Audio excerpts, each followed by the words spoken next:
What's up, everybody? Good late afternoon or early evening. Going to be streaming with the Hawks Nest in a couple of hours. Hope you guys are there. We're going to do the post game for the Philadelphia Eagles game last night, and then I will be on Twitch afterwards doing some Max Payne 2 tribute for James McCaffrey, who passed away yesterday. But before we get there, I want to talk a little bit about the injury updates we got from Carroll earlier today. I know this is kind of old. This was like 7 hours ago. We heard from Carroll about some injury stuff. I want to go over it and briefly discuss it. A couple different angles here. First of all, the easy one, Devon Witherspoon, doesn't seem like anybody really knows. Carroll was optimistic he was going to play against the Eagles, and then, of course, he didn't. And now he seems to be acknowledging the fact that he's got a hit pointer that is really bugging him, and he doesn't really know when he's going to come back. So, Witherspoon, it's hard to have a great feeling about it right now, to be perfectly honest. I think that while our defense played its best game in a while last night, I don't want that to subtract from how good Devon Witherspoon is as a player and how valuable he is to this defense, and how I don't think we're going to get to where we want to go without him. So I'm hoping this isn't something that just keeps going on and on and on. But at this point, it seems like Carroll's being a little more straight with us, being a little more honest when he's acknowledging that, yeah, it's bugging him. So I wish I could say I had a good feeling about him coming back for Sunday, but right now I kind of don't. So we can probably beat the Titans without Witherspoon. They've got really bad receivers, and we don't even know who they're going to have at quarterback. But generally speaking, the sooner Witherspoon gets back and can actually take the field for us, the better. Because I have no doubt in my mind that he is part of the best possible defense the Seahawks can field. So that's the easy one. Jamal Adams. Carroll. First of all, there's some stuff going on with Jamal Adams outside of just him being injured.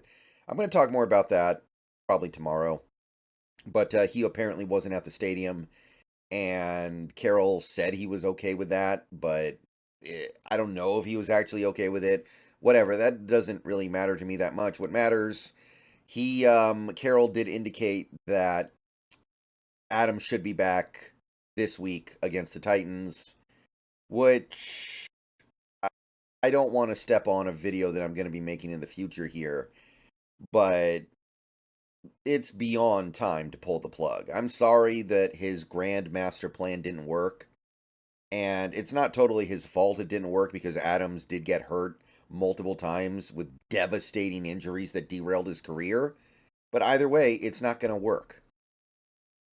So if we get to that Sunday game against the Titans and Jamal Adams is starting out there and Julian Love's back in his former role after the game he just had, that's I mean, that's going to kind of take a lot of the wind out of the sails, I think. And I'm not a Jamal Adams hater at all. You guys know. If you guys have been watching my videos, I am not a Jamal Adams hater, but it's just not working. And it's probably never going to work. So while I do appreciate the fact that he should be healthy and capable of playing this week, I think the less we see him, the better. Like, he can be a backup, he can sit on the bench, he can play a very limited role in like sub packages. But to me, the decision has been made for Carroll. There's not even a decision to make. You need to just accept that the Jamal Adams thing has run its course. And again, I'm not, look, is it Carroll's fault that he suffered multiple debilitating injuries that have derailed his career? No. So I'm not even saying like this is all Carroll's fault, but if you continue to play him at this point and get mediocre at best play out of him, that is your fault.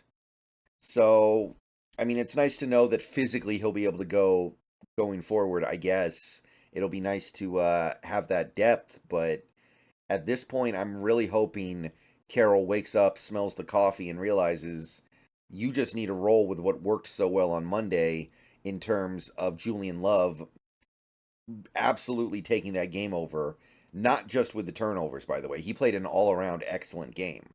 You got to roll with that. So those are the two main injury related updates we got from Brady Henderson from Pete Carroll. One other thing going on here, and I know this is going to rile people up. Uh, Pete Carroll says that Geno Smith will play versus the Titans, which makes sense, right? Because he almost played last night.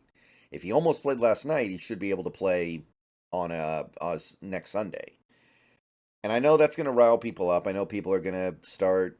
I know this is going to start a fight in the comments. Whatever, I don't care. I'm very aware that there are a lot of lock stands out there. I know that a lot of them are very toxic too, so they pick fights with everybody. But what this seems to indicate to me is that Geno's going to get his starting job back, and there's zero doubt in my mind that he should. Last time Geno Smith played, he threw for he had like 350 yards and 4 total touchdowns against the Cowboys defense on the road. Like, you should not lose your job after you play that game. So I certainly have no problem with this. And it sounds like we can just fully expect him to be back. And again, I fully support that. I think Geno Smith was playing perfectly fine before he got hurt, especially in the most recent game. That's the thing. Like, if Geno Smith had played bad against the Cowboys, that would be one thing. Then I'd be like, okay, maybe we ride the hot hand. Geno Smith has the hot hand, guys. Drew Lock had one good drive. For 58 minutes in that game, we treated him like poor man's Jimmy Garoppolo. We didn't let him do anything. And I don't know if that was his fault. I don't know if that was the coaching staff's fault. But for 58 minutes, we looked like we didn't trust Drew Lock at all. For one reason or another, we just didn't want him to have to do anything until we literally had to have it at the end because there was 2 minutes left. So that alone makes me want to start Geno because clearly we trust him a little bit more. We're actually willing to let him play NFL football. One reason or another, Drew Lock for 58 minutes did not even look like an NFL quarterback. He looked like Tim Tebow. And I'm not saying he played bad like Tim Tebow, but he was utilized in the manner that Tim Tebow is utilized, in the sense of just in the sense of not doing anything except checking it down, dumping it off, screen passes, everything's super easy. So I like this. This is obviously good news. This is, I think, the best thing for this team. And yeah, that's it for the injury reports in terms of what Carroll has offered up. Those are the big ones anyway. I don't think we had any major injuries on the field last night. I think Brooks might have left for a couple minutes and came right back. Woolen, I don't think that's really going to be a short-term issue. Whatever's going wrong with Rico Woolen, I feel like is not going to get resolved this season. Like, there's something fundamentally wrong there. So we're basically just talking about these 3 guys right now. All right, I'll see you guys later. Go Hawks. And yeah, that's your injury updates going into Tuesday. Sounds like we're going to get some of these guys back, although I don't know if we want all of them back. It depends on who you ask. I know some people don't want Geno back. I certainly don't want Jamal back, and I think most Seahawks fans don't at this point. Like, it is what it is. And Witherspoon, that's the one that everybody wants back, but seems like we maybe can't have it. Find out more later this week, but cross your fingers there. See you guys later. See you in stream in a couple hours.